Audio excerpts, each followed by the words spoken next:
Assalamualaikum warahmatullahi wabarakatuh. Salam guru penggerak. Perkenalkan, saya Ajat Budiman, calon guru penggerak angkatan 7 dari SMAN 1 Keragilan, Serang, Banten. Judul aksi nyata 1.4 kali ini adalah menumbuhkan budaya positif di sekolah dengan ruang kolaborasi.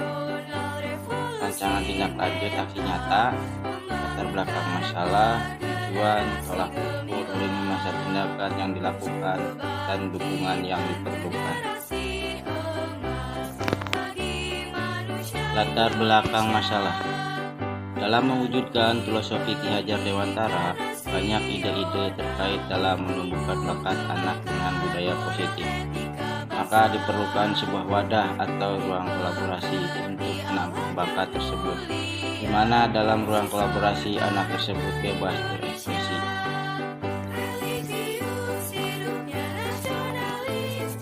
Tujuan: mewujudkan merdeka belajar pada peserta didik dengan memberikan kebebasan dalam menyalurkan bakat peserta didik, membentuk karakter positif peserta didik, menumbuhkan motivasi internal peserta didik, dan guru berperan dalam posisi kontrol sebagai manajer. Tolak ukur: terwujudnya merdeka belajar, terbentuknya karakter positif peserta didik, terjalinnya komunikasi dan kolaborasi antara peserta didik dan guru. Jadi masa tindakan yang saya lakukan, mensosialisasikan ruang kolaborasi kepada warga sekolah, menentukan jadwal ruang kolaborasi dalam 1 minggu sekali. Dukungan yang diperlukan diantaranya kepala sekolah, anggota OSIS dalam mensosialisasikan manfaat ruang kolaborasi kepada peserta didik, semua warga sekolah yang menentukan terwujudnya program ruang kolaborasi, dan orang tua siswa sebagai pendukung. Bismillahirrahmanirrahim. Assalamualaikum warahmatullahi wabarakatuh.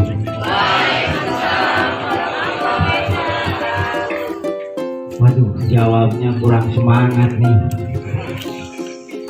Tidak semuanya menjawab salam Pak Ajat. Yang jawab salam Bapak, Bapak doakan sehat selalu. Yang menjawab salam Pak Ajat, Bapak doakan dimudahkan dalam menerima pelajaran. Dan yang menjawab salam saya, semoga cita-citanya tercapai. Assalamualaikum warahmatullahi wabarakatuh.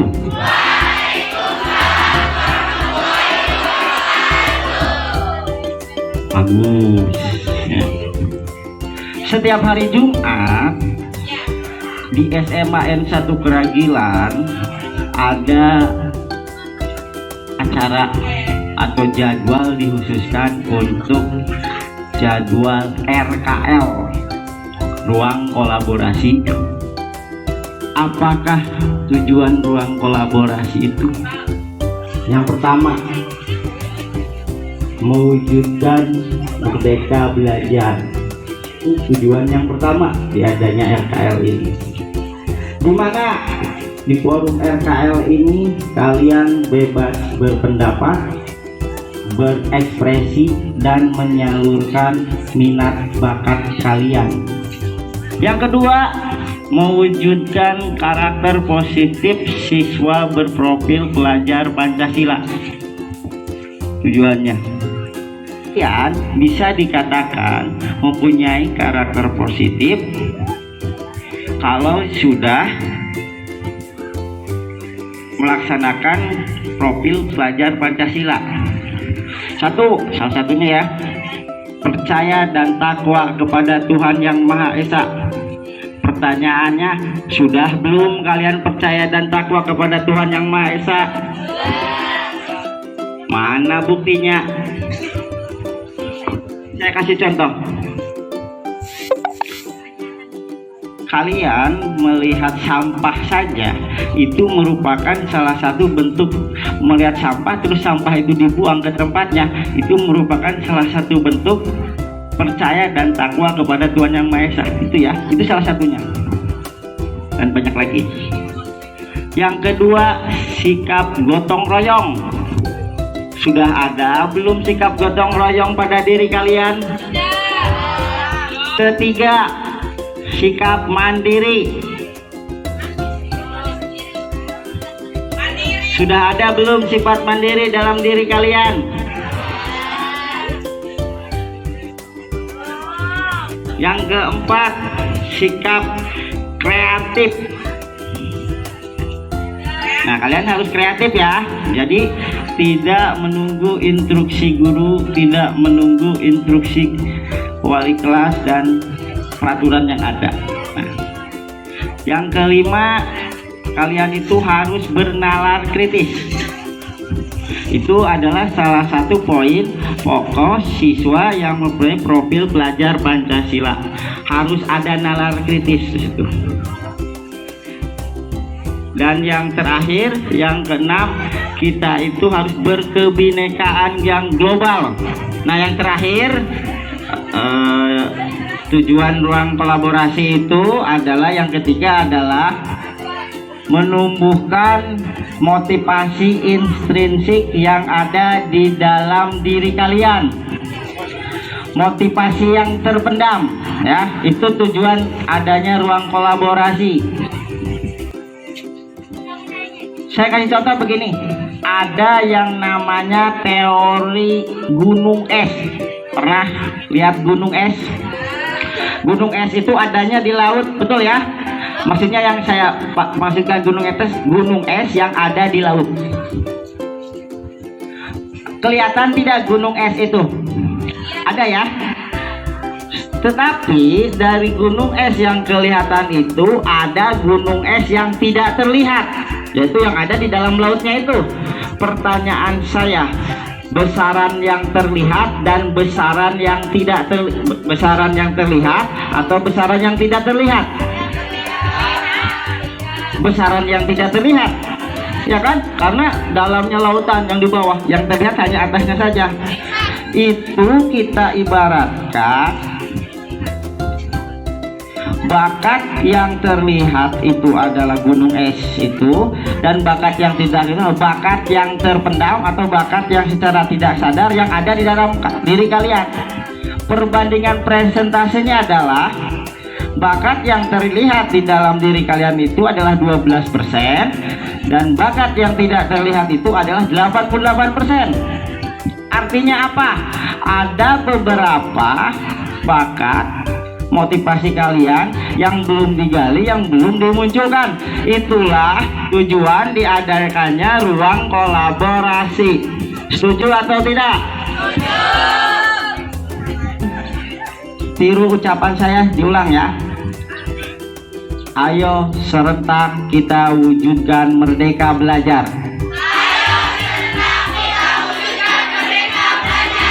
Sekali lagi, ayo serentak kita wujudkan merdeka belajar.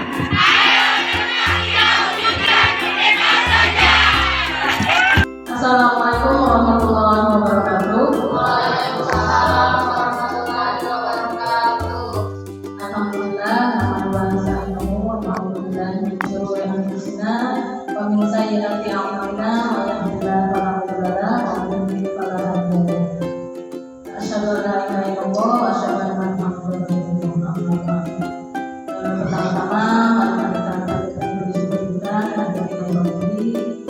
Alhamdulillah, pada siang hari ini kita masih diberi kesehatan sehingga kita masih bisa berkumpul di ruangan yang insyaallah berbarokah ini. Salawat serta salam marilah kita serahkan kepada Nabi besar Muhammad sallallahu alaihi wasallam. Semoga kita menjadi pengikutnya sampai akhir zaman. Saya hormati Bapak Kepala Sekolah SMA Negeri 1 Keranjenan, yang saya hormati Bapak Wakil Kepala Sekolah Bagian Kurikulum, dan yang saya hormati pemateri hari ini yaitu Umayana dan pelajar, serta rekan-rekan ibu dan bapak guru serta staf TU SMA Negeri 1 Keranjenan.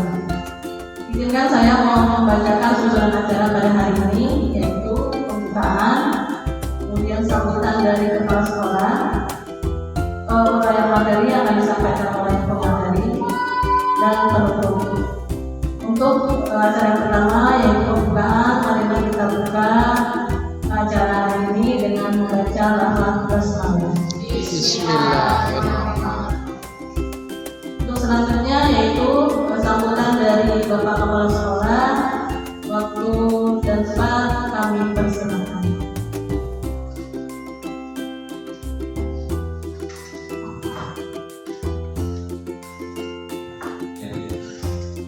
Terima kasih. Bismillahirrahmanirrahim. Assalamualaikum warahmatullahi wabarakatuh. Waalaikumsalam. Alhamdulillah. Alhamdulillahirrahmanirrahim. Puja dan puji syukur senantiasa dipanjatkan kehadiran Tuhan Yang Maha Esa, Allah Subhanahu Wa Taala, atas segala nikmat yang pada hari ini masih berikan kepada kita dan kita bisa melaksanakan tugas sehari-hari hingga siang hari. Salawat dan salam senantiasa tercurahkan dari kepada kita Nabi besar Muhammad Sallallahu Alaihi Wasallam beserta keluarganya, sahabat-sahabatnya hingga pada kita sebagai umat, mudah-mudahan mendapatkan syafaat yang terakhir nanti. Bapak Ibu yang saya hormati,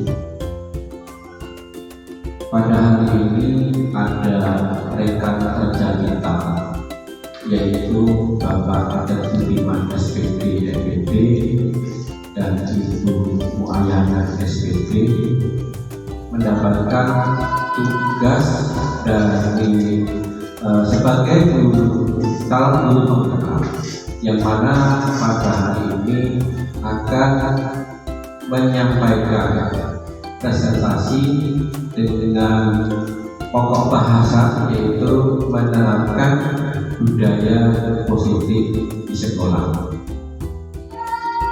Saya berharap mudah-mudahan kegiatan ini berjalan dengan baik, lancar, dan bisa memberikan dorongan positif, energi positif kepada kita yang belum menjadi calon penggerak, yang nanti ilmu-ilmunya bisa kita terapkan atau bisa kita pedomani menjadi bahan bekal kita di dalam praktek mengajar di kelasnya masing-masing. Maka dengan mengucapkan Bismillahirrahmanirrahim, penerapan budaya positif di sekolah yang akan disampaikan oleh Bapak Adat Budiman SPT dan Ibu Muayyana SPT mudah-mudahan bisa berlangsung dan dinyatakan oleh saya untuk dimulai. Terima kasih. Assalamualaikum warahmatullahi wabarakatuh. Waalaikumsalam.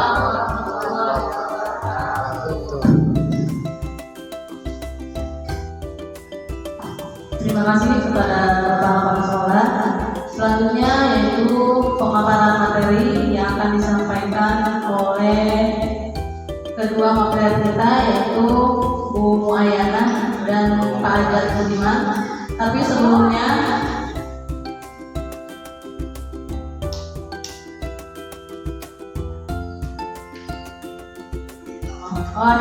kita ngopi break sebentar dulu sebelum kita ke pemaparan materi. Warahmatullahi wabarakatuh.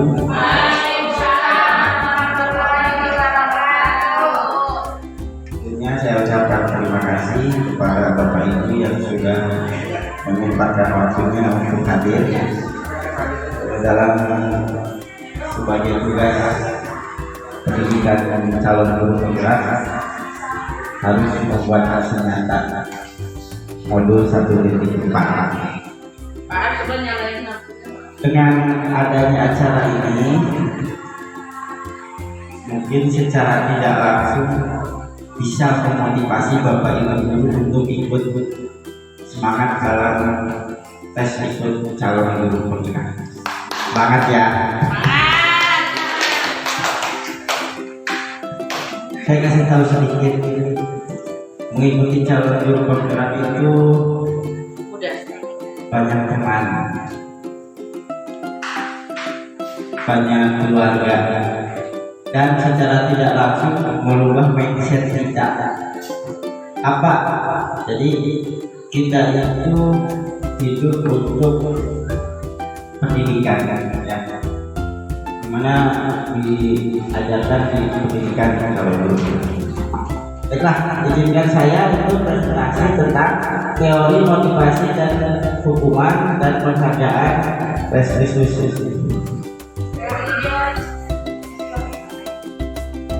Teori motivasi adalah untuk menghindari ketidaknyamanan atau hukuman. 2. Untuk mendapatkan imbalan atau penghargaan dari orang lain.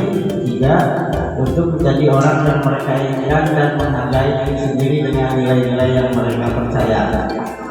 Jadi intinya begini, apa yang Bapak Ibu lakukan di sekolah, di tempat kerja, masuk ke teori motivasi yang pertama, kedua, atau ketiga.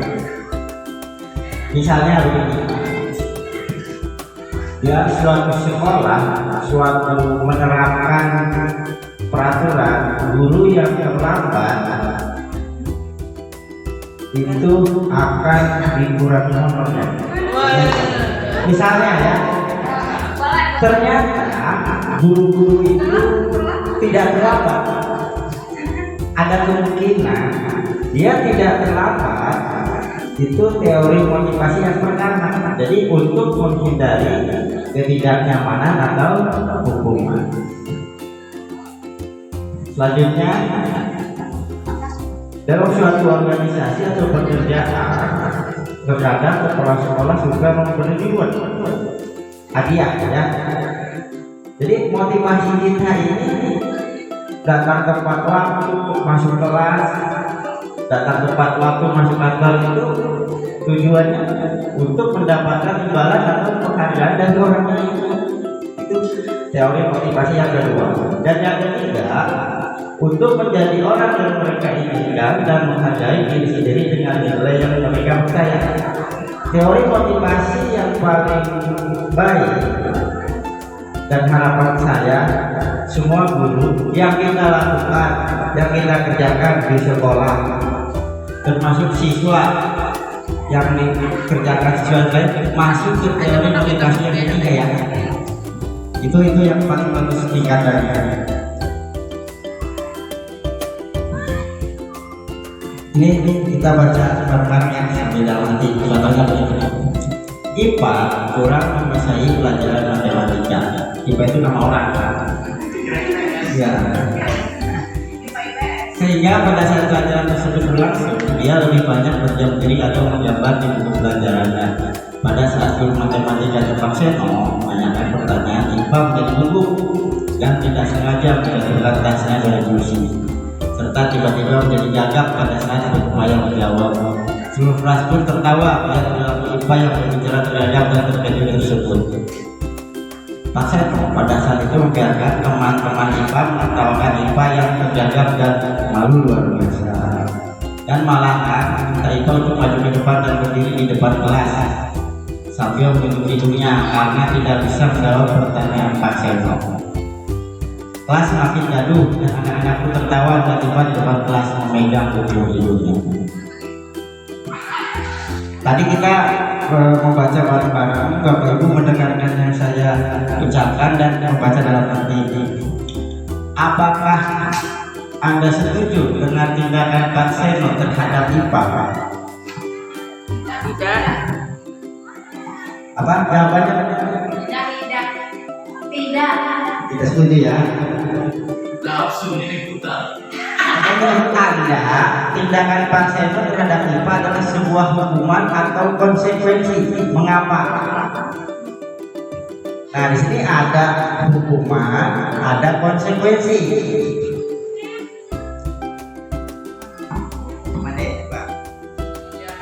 Menurut saya tindakan Pak Seno adalah sebuah hukuman karena berakhir negatif ya kalau dilihat di depan kelas. Kalau konsekuensi menurut saya lebih kayak belajar tanggung jawab terhadap kesalahannya. Menurut saya begitu aja.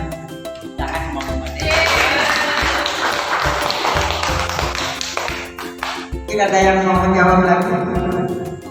Cukup ya.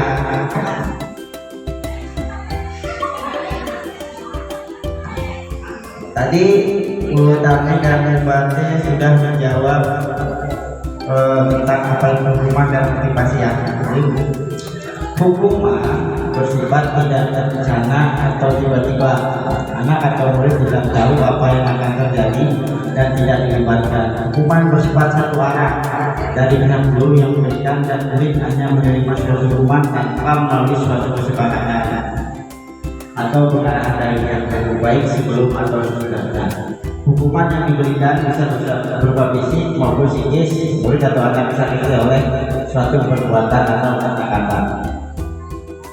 Sementara disiplin dalam bentuk konsekuensi sudah terencana atau sudah disepakati, sudah dibahas dan disetujui oleh murid dan guru. Saya mau menjelaskan sedikit. Di sini sudah, kalau konsekuensi itu sudah disepakati ya, kesalahan yang dilakukan yang sebelumnya sudah disepakati. Secara hukuman itu tidak disepakati terlebih dahulu. Saya kasih contoh begini. Di sekolah sudah membuat tata tertib, siswa tidak boleh pakai sepatu putih. Jika siswa memakai sepatu putih, maka siswa tersebut sepatunya akan diambil. Pertanyaan saya, itu konsekuensi atau hukuman? Konsekuensi ya, karena sudah ada tata dan kesepakatan, terlepas siswa itu ada larang atau tidak ya, begitu. Terus yang selanjutnya, siswa ngobrol di kelas, dimarahin sama guru, siswa tersebut terus dikeluarkan dari kelas. Itu konsekuensi atau hukuman? Hukuman ya. Kenapa hukuman? Iya. Jawaban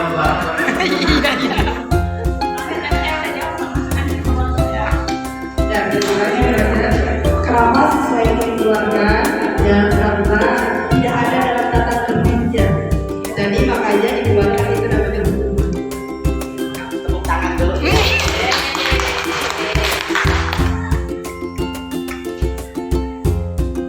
Betul ya, karena itu hanya secara refleks atau saja ya. Itu siswa dikeluarkan, hukuman itu. Itu sedikit tentang konsekuensi atau hukuman. Ini hukuman, disiplin, konsekuensi dan restitusi ya. Jadi nanti ketingkatan yang restitusi yang lebih ikutnya ya, oleh di hukuman sesuatu yang menyakitkan atau harus terjadi, konsekuensi sesuatu harus terjadi, restitusi merupakan pilihan.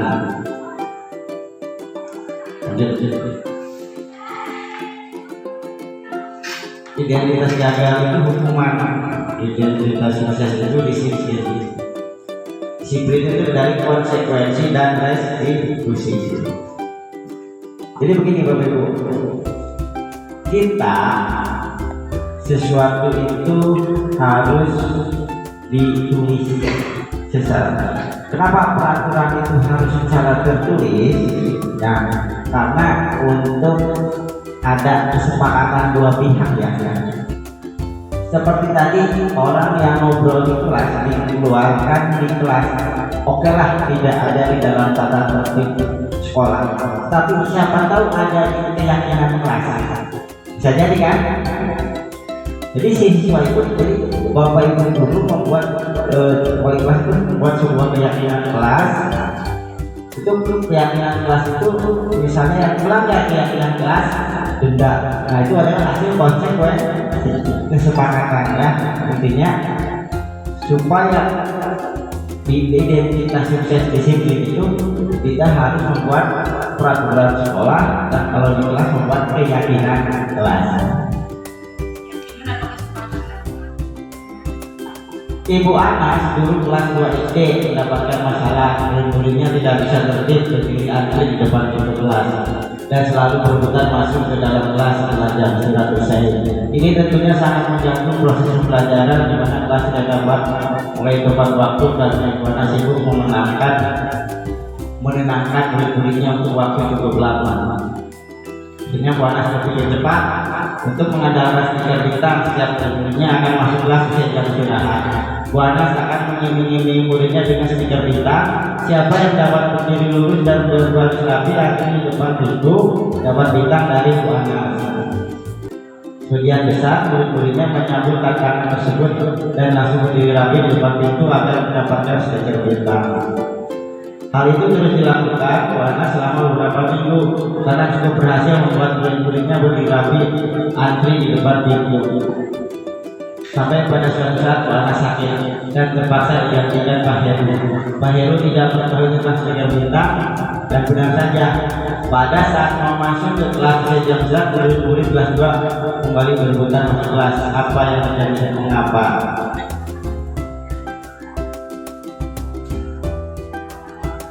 Tadi kita membaca ya, siswa tidak berebut masuk ke kelas karena sama Bu Anas dia dikasih suatu penghargaan yaitu stiker bintang.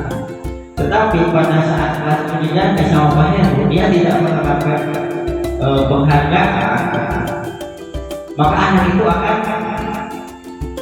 rebutan lagi masuk kelasnya. Nah, ini dihukum oleh penghargaan. Saat kita berulang kali menjanjikan hadiah kepada anak-anak agar berperilaku bertanggung jawab atau kepada seorang murid agar mempelajari sesuatu yang baru atau kepada seorang karyawan agar melakukan pekerjaan yang berkualitas, kita sedang berasumsi mereka tidak dapat melakukannya atau mereka tidak akan memilih untuk melakukannya. Ya.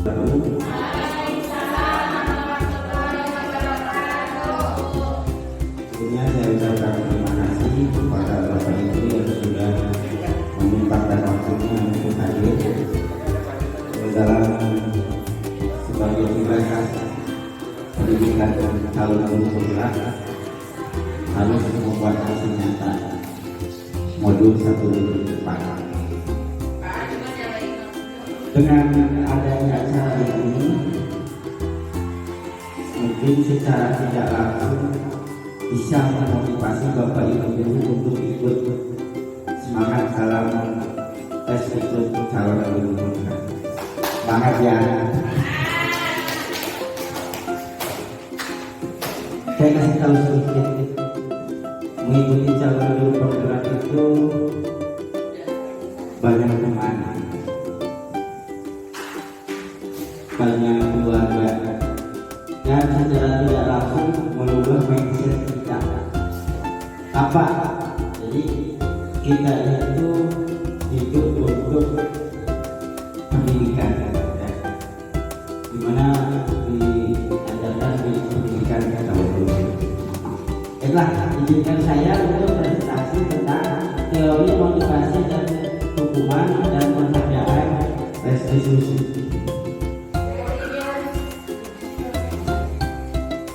Teori motivasi adalah untuk menghindari ketidaknyamanan atau hukuman. 2. Untuk mendapatkan imbalan atau penghargaan dari orang lain. 3. Untuk menjadi orang yang mereka inginkan dan menghargai diri sendiri dengan nilai-nilai yang mereka percaya. Jadi intinya begini, apa yang Bapak Ibu lakukan di sekolah, di tempat kerja, masuk ke teori motivasi yang pertama, kedua atau ketiga. Misalnya bila suatu sekolah menerapkan peraturan guru yang terlambat itu akan dikurangi nomor. Misalnya ya, ternyata guru-guru itu tidak terlambat. Ada kemungkinan dia tidak terlambat. Itu teori motivasi yang pertama. Jadi untuk menghindari ketidaknyamanan atau hukuman. Selanjutnya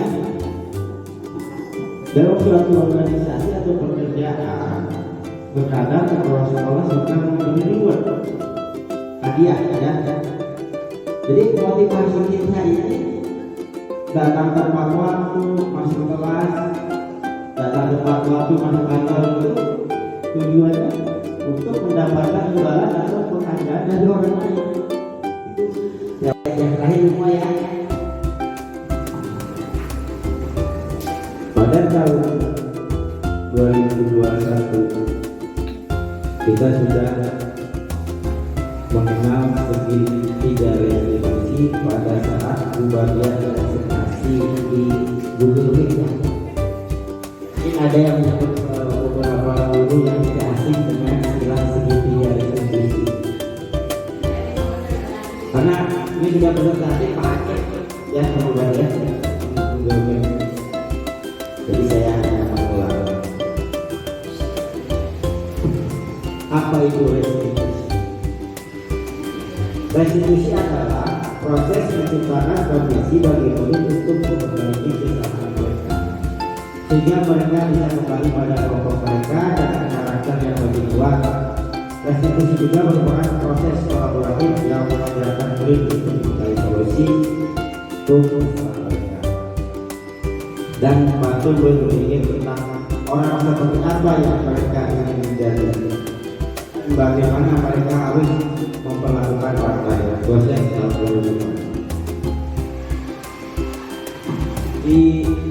kenapa namanya itu segitiga restitusi? Karena ada perlakuan terhadap anak, tiga perlakuan untuk menyelesaikan masalah pada anak. Yang pertama, validasi menstabilkan identitas, validasi tindakan yang salah dan menanyakan keyakinan. Stabilkan identitas, validasi tindakan yang salah, menanyakan keyakinan. Kalau kita sudah memahami tentang segitiga restitusi ini, menstabilkan, validasi dan menanyakan, dalam memecahkan masalah anak itu akan mudah. Kami ya, kami siap bagaimana cara menyelesaikan masalah dengan segitiga restitusi. Nanti kita share ya. Boleh. Jadi ternyata masalah anak itu bisa selesai juga dengan ucapan dia secara tidak langsung, juga tidak harus ngomong itu ya. Nah ini segitiga restitusi pelayanan adik ya. Nah waktu itu dia punya kebiasaan sering pakai topi dan jaket ya. Dengan menggunakan segitiga restitusi itu ini misalnya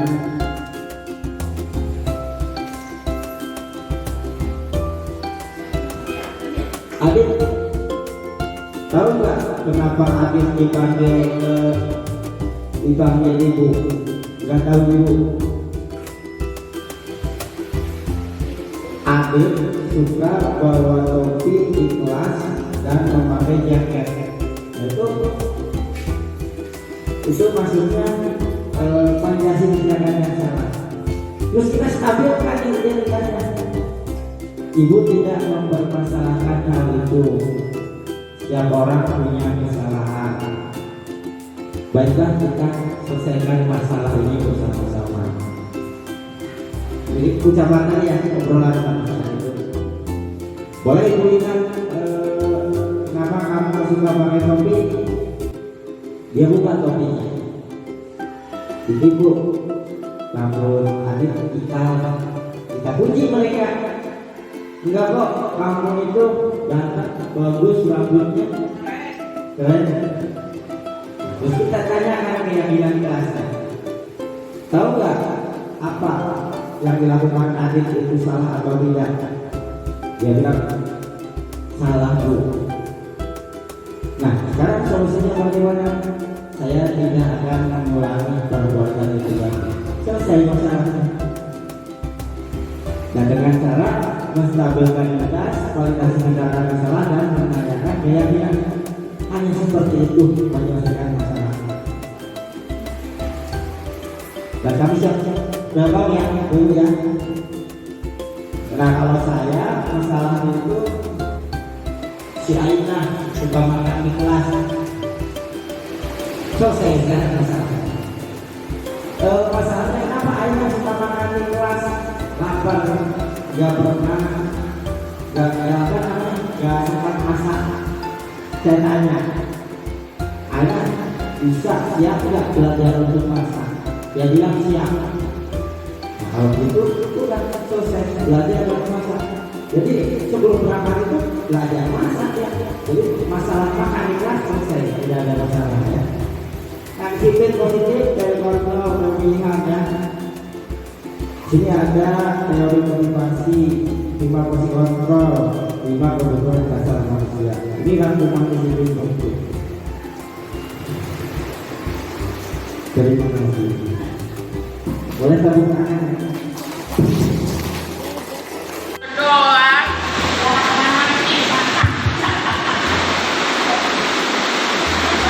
Assalamualaikum warahmatullahi wabarakatuh. Waalaikumsalam warahmatullahi wabarakatuh. Langsung saja pada poin pertanyaan berkaitan dengan pembentukan karakter anak Bu ya. Karena mungkin ada sedikit tambahan dari saya. Semuanya tadi poin-poinnya bagus semua sih, cuma menambahkan bahwa kalau kebiasaan saya setiap memulai pelajaran itu setidaknya dibuka dengan pembacaan 8 basmalah dulu. Karena memang itu juga ada unsur kekuatan semangat dalam belajar ya. Itu salah satu pembentukan karakter terhadap anak. Mungkin itu saja yang bisa dapat saya sampaikan. Terima kasih. Assalamualaikum warahmatullahi wabarakatuh.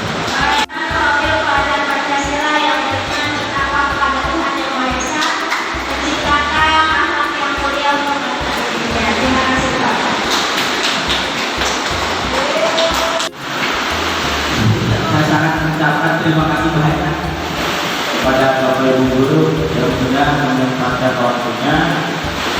Semoga dengan adanya presentasi dari kami ini ada perubahan positif dari Bapak Ibu Guru untuk membentuk profil pelajar Pancasila, membentuk murid berprofil. Tujuan kurikulum mereka itu dan bukan ya dari saya. Kurang lebihnya maaf. Assalamualaikum warahmatullahi wabarakatuh.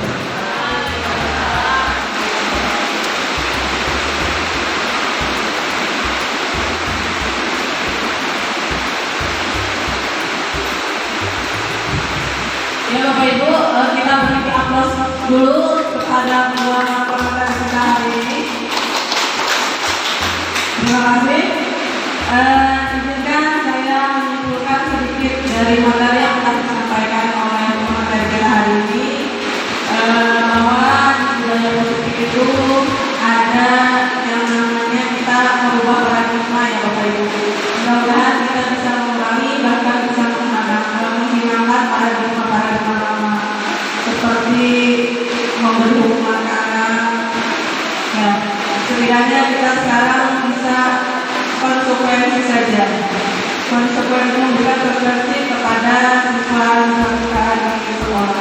Kalau bisa ya kita menyelesaikan masalahnya dengan restitusi yang tadi disampaikan oleh Pak Azhar. Kemudian dari dua positif ini kita ada istilahnya teori motivasi. Bapak Ibu, jadi kita mengurangi hukuman dan sebaiknya kita makanya kenapa bikin kesepakatan yaitu biar kita bisa menerapkan konsekuensi tersebut. Kemudian ini ada nilai-nilai kebaikan yang kita lakukan adalah profil pelajar Pancasila Bapak Ibu. Sedikit-sedikit mereka kita terapkan ke diri kita sendiri. Kemudian kita tularkan ke peserta didik kita. Kemudian kita juga tadi ada di posisi kontrol.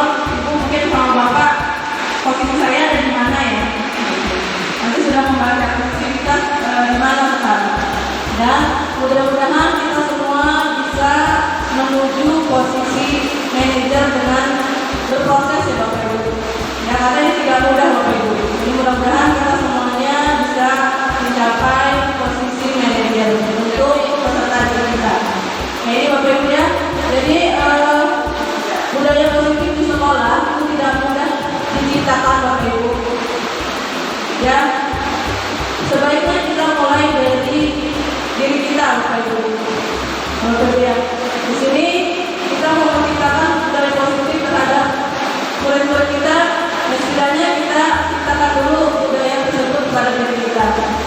memberi teladan, kemudian memberikan contoh yang baik kepada murid kita, dan yang pasti adalah kekompakan kita Bapak Ibu, kekeluargaan kita di SMA Negeri Kalihat. Yang dikatakan dari pembayaran tadi katanya kita di sini adalah keluarga kedua kita di sini. Jadi apapun yang terjadi di sini, ya kita harus bersama-sama. Kita rangkul bersama-sama, kita saling mengingatkan dan saling menghormati satu sama lain. Mungkin itu saja. Terima kasih atas kesediaan Bapak Ibu untuk mengikuti acara ini. Mohon maaf kalau ada kata ataupun yang bersikap yang tidak berkenan. Sebelumnya kita tutup dengan baca penutup majelis. Subhanallah bihamdika asyhadu an la ilaha illa anta astaghfiruka wa atubu ilaik. Kurang lebih mohon maaf. Assalamualaikum warahmatullahi wabarakatuh.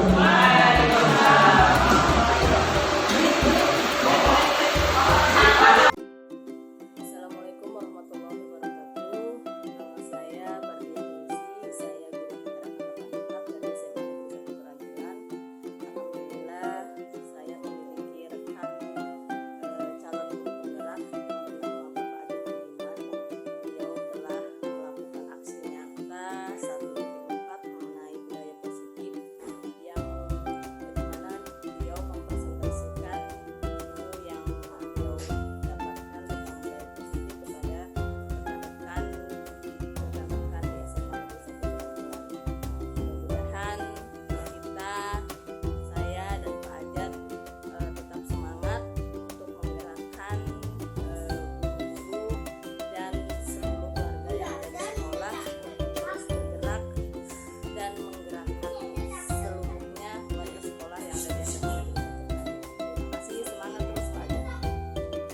Assalamualaikum warahmatullahi wabarakatuh. Perkenalkan, saya Leni Marlina, teman sejawat dari Pak Ajat Budiman.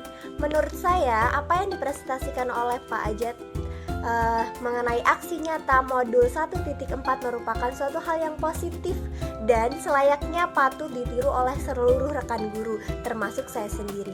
Semangat untuk Pak Ajat Budiman, mari kita wujudkan merdeka belajar. Terima kasih.